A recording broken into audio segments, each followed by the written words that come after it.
Pemirsa, viral di media sosial, aksi sikok lanang yang terekam kamera CCTV berhasil nggasak sikok motor punya jamaah masjid di kawasan Maskarebet. Kejadian tersebut terjadi pada Kamis subuh pas korban lagi sholat subuh berjamaah.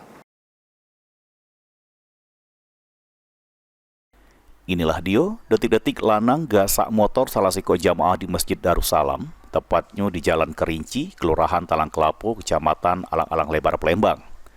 Peristiwa kemalingan tersebut terjadi pada Kamis 29 Agustus 2024 lewat sekira jam 5 subuh. Selit jero rekaman CCTV, lanang tersebut beraksi dewean. Tak butuh waktu lama, pelaku berhasil nggasak sikok unit motor Honda Scoopy punya jamaah. Menurut pengurus Masjid Darussalam, Ratansa ngungkap peristiwa tersebut terjadi pas pemilik motor lagi sholat subuh berjamaah. Pelaku ngelaku ke aksinya sama rekannya yang nunggu di luar masjid.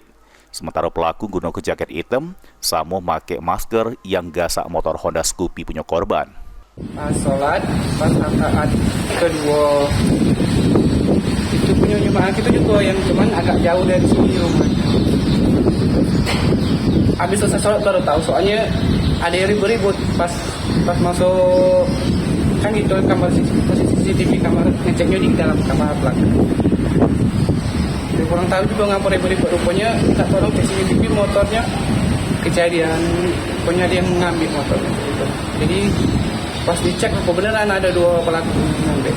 Pas di CCTV itu wong tuh pakai pakaian muslim asolat atau satu, yang satunya pakai jaket celana pendek sama pakai helm, dia pakai masker.